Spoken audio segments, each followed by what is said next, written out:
Alors, est-ce que j'ai bien fait de faire cette vidéo? Non, en vrai, ouais, c'est pour la passion, on va dire. Alors, on m'a demandé de faire une vidéo où je vous parlais un peu des, concrètement des scans, des séries que je vous conseillerais de découvrir en anglais et qu'on peut malheureusement... Alors, je sais pas si on peut les trouver en scan en français, mais je suis sûr qu'on peut les trouver en anglais et qui sont pour sûr pas encore édités en France. J'espère qu'ils soient édités un jour, mais... Actuellement, c'est pas encore le cas. Le petit mot avant que la vidéo ne commence. Alors, faut savoir qu'en France, on édite quand même vraiment beaucoup de mangas. Et j'ai vérifié le truc en regardant, en cherchant justement les séries que je pouvais vous présenter. Et je peux vous garantir que, on va dire, quasiment 90-95% des séries intéressantes sont éditées en France, donc voilà, vous n'avez pas forcément besoin de lire des scans. Il y a largement assez pour vous suffire, hein. Normalement, si vous lisez pas 100 mangas par jour, vous avez de quoi faire pour faire la vidéo. J'ai dû faire quand même un peu le tri sur les séries que j'allais vous proposer. J'en ai sélectionné une dizaine, alors il se peut qu'elles vous plaisent, hein. Généralement, j'espère qu'elles vont vous plaire. Il y en a sans doute qui vont pas trop vous plaire. Après, voilà, comme je l'ai dit, les séries, ça dépend des gens, donc je vous invite au moins à découvrir la chose.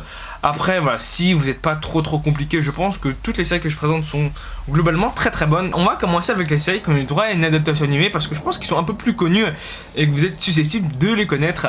Il y a tout d'abord le manga Grand Blue. Alors le manga Grand Blue, faut savoir que, alors c'est Grand Blue Dreaming parce que il y a un autre manga qui s'appelle Grand Blue Fantasy et qui lui est édité en France. L'animé ne rend pas vraiment hommage au manga. Alors c'est bizarre de dire ça parce que en fait l'animé est une reprise stricto sensu sur quasiment tous les points de ce qu'est le manga. Il reprend le scénario, la mise en scène, les planches, sauf que le manga est vraiment déjà plus long que l'animé, hein, parce que je crois que l'animé tu dois traiter un tiers de l'histoire, donc voilà, c'est vraiment court. C'est un manga d'humour. Les mangas d'humour sont très rares, surtout ceux qui font que de l'humour, et c'est pour ça que je vous en parle ici spécialement. C'est sans doute le seul manga où c'est le cas. J'ai dû le lire 4 fois, donc 4 fois un manga en anglais. Pour vous dire, c'est pas tous les jours que je le fais, c'est sans doute la seule série où j'ai lu autant de fois. Pour résumer la chose, c'est du slice of life, school life, avec un peu de sport, même si c'est pas vraiment le cas, mais voilà, ça harmonise un peu le tout. C'est de la plongée, donc voilà, je vous invite à découvrir la chose. Très bon manga, très bon scénario, très drôle, très bien dessiné, donc voilà. Un gros coup de cœur, je trouve. Là aussi, ce manga est une adaptation animée. C'est le manga Tsumomo. Alors, je vous en ai déjà parlé dans une vidéo qui a pas spécialement fait beaucoup de vues, parce que clairement, ça aussi, c'était un de mes mangas coup de cœur de l'année 2018, parce que je l'ai découvert en 2018, alors que le manga, quand même, je crois, une dizaine d'années. Concernant l'adaptation animée, alors j'ai pas compris comment, avec un tel matériel de départ, ils ont pu sortir, on va dire, un truc comme ça. Qu'est-ce que j'ai à reprocher à l'animé? En fait, j'ai trouvé le style très enfantin, alors que le manga a un côté très sérieux. En fait, ils ont voulu l'adapter à un tout public, on va dire. Alors en fait, c'est bizarre parce que il y a un style de dessin très enfantin, mais ils rajoutent des trucs échis, donc ça fait un peu une incohérence. Et voilà, honnêtement, ça vole pas très haut. Donc Tsumomo, c'est un peu dur de résumer la chose, mais dans les grandes lignes, ça parle d'exorcisme. C'est vraiment beaucoup échi. Il y a un peu de romance, mais c'est assez particulier la romance dans Tsumomo. Il y a de l'action, il y a de l'aventure. Le scénario est très intéressant. Au Japon, pour vous dire, il y a 23 tomes, donc voilà, ils ont fait une vraie histoire derrière. J'ai lu le truc et honnêtement, du début à la fin, j'ai accroché. Je vous conseille d'aller le découvrir parce que je pense que c'est un manga qui aurait mérité largement d'être édité en France. Je pense qu'il y a des séries qui sont moins méritantes qui sont éditées en France. Après, voilà, c'est une question de... Il y a 23 volumes au Japon. Est-ce que ça va toucher un public français qui va le reprendre? Ouais, il y a beaucoup de problématiques comme ça, donc voilà. Allez le découvrir en anglais et allez vous faire votre avis dessus. Là, c'est un manga qui dispose, oui et non, d'une adaptation animée parce que c'est le manga Goblin Slayer Side Story. De base, vous devez savoir que je suis pas un très grand fan des Side Story. En fait, je pense que ce qui m'a le plus marqué, c'est tous les Side Story de Fairy Tail, hein, ça... Bon, après, il y a la quête de 100 ans que je trouve pas mal, mais les trucs de Happy et tout le truc de Grey, là, ça m'a un peu sorti par les yeux. Pour résumer le truc, on nous parle de l'enfance du personnage principal de Goblin Slayer, un manga qui est édité en France aux éditions Kurokawa, et je pense que le manga Side Story va être prochainement édité en France par les éditions Kurokawa. En tout cas, je l'espère parce que le manga est vraiment bien en fait. Moi, je suis vraiment pas fan des préquels, hein, pour vous dire, c'est les flashbacks et les trucs comme ça. Parce que je crois que j'étais un peu marqué dans mon enfance avec le manga, plutôt l'animé à l'époque, même le manga peu importe, Enfer et Paradis, où il y avait un flashback qui était tellement long. Quand j'ai découvert le Side Story de Goblin Slayer, je me suis dit, ouais non mais ça doit pas être ouf, ça doit être un truc qui surfe sur la vague du Goblin Slayer qui marche en animé, qui marche en manga. Et j'ai lu le truc et je pense que ça surfe un peu dessus, mais le manga si on le prend en soi, et c'est vraiment ça une qualité qu'a le manga, et je pense que c'est un peu aussi une qualité qu'a Fairy Tail la quête de 100 ans, parce que c'est sans doute le meilleur side story qu'on a, et c'est pour ça que je crois que ça fait pas mal de volumes. Je trouve que le manga à Goblin Slayer, cette story, n'a pas besoin de Goblin Slayer pour exister. Ça veut dire que, en fait, ils auraient pu sortir Goblin Slayer side story d'abord, puis sortir Goblin Slayer, ça aurait pas changé le truc.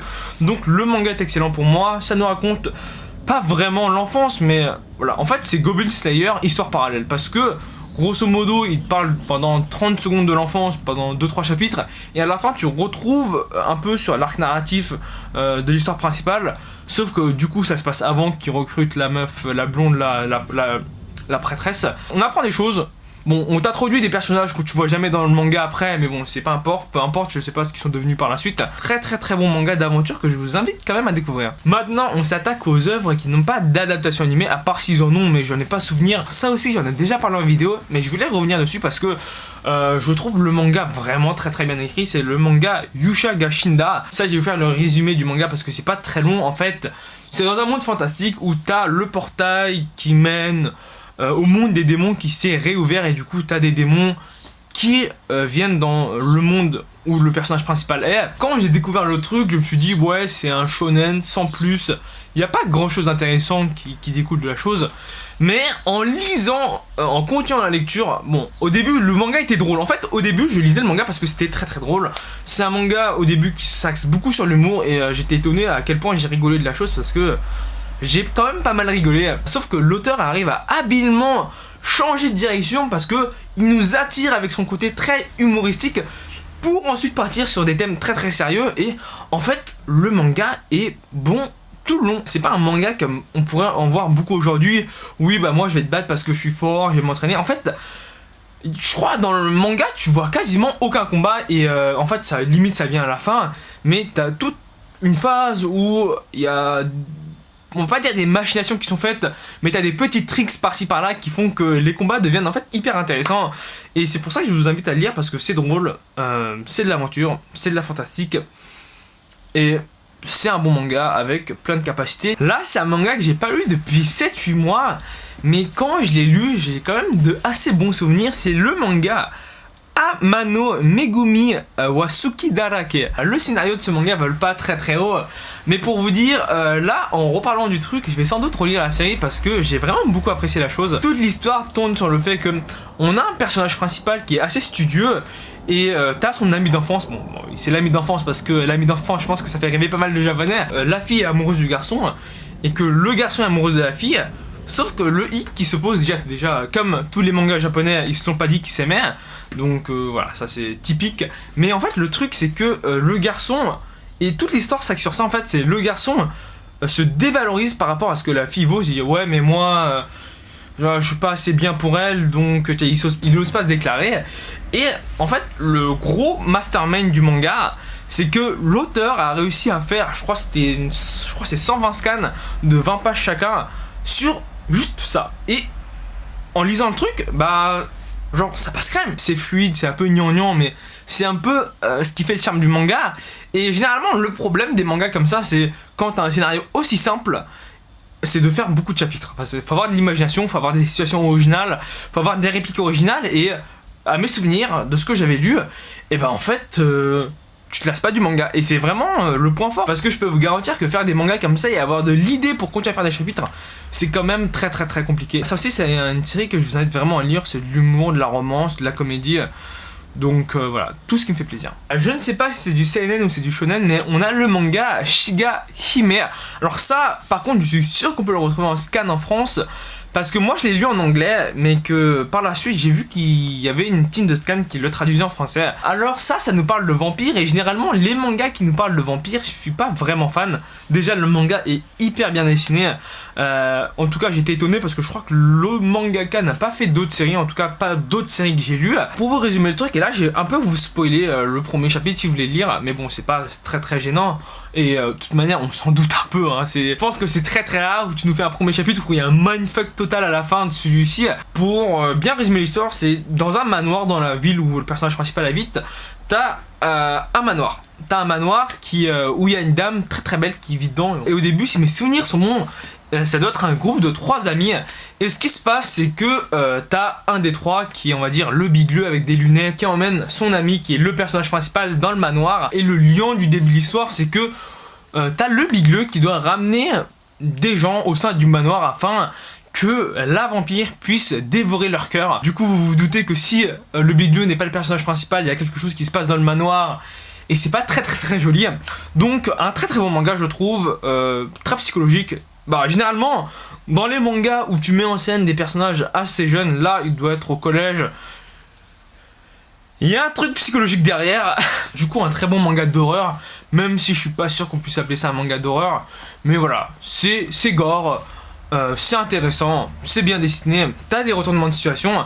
Donc je vous invite aussi à découvrir la chose. J'avais encore 3-4 mangas à vous présenter, mais je pense que la vidéo est assez longue, donc on va terminer sur un dernier manga. C'est le manga Komi-san wa Komiyoshu Desu. Alors ça, c'est assez connu, je trouve, au Japon, même très connu pour vous dire. Le manga se place quand même dans les tops hebdomadaires des ventes au Japon, donc le truc pèse quand même un peu dans le game. C'est un manga slice of life, school life et romance avec beaucoup de comédie, même si je trouve pas... En fait, c'est le genre de manga, c'est pas très drôle, mais genre, tu le lis, ça te fait plaisir, quoi. C'est une lycéenne qui est considérée comme la reine du lycée, parce qu'elle est très belle, elle est élégante, elle est gracieuse, et le problème, et ce qu'on dit d'elle, c'est que en fait c'est une reine silencieuse. Pour vous dire, et le scénario se base quasiment que sur ça, elle a un trouble de la parole, ce qui fait que, alors, je sais pas si on appelle ça comme ça, mais elle est très timide, et cette timidité l'empêche de s'exprimer en public. Même si elle est belle, même si elle est respectée par tout le monde pour sa beauté, pour son élégance, et bah,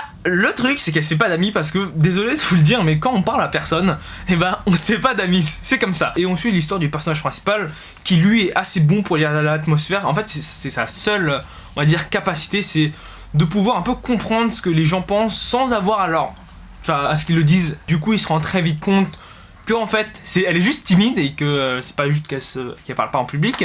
Et donc, il décide de l'aider à venir à bout de cette timidité et de se faire des amis. Et de là vient le school life, vient le slice of life, vient la romance, vient l'humour, parce que du coup c'est un peu le premier garçon qui lui vient en aide. Et c'est les mangas japonais, elle tombe un peu amoureuse de lui, mais bon, ça reste très mignon en fait, c'est ça le truc, ça reste très mignon. Ils se le disent pas directement, oui je t'aime, moi je t'aime aussi. Donc non, voilà, c'est ce genre de manga.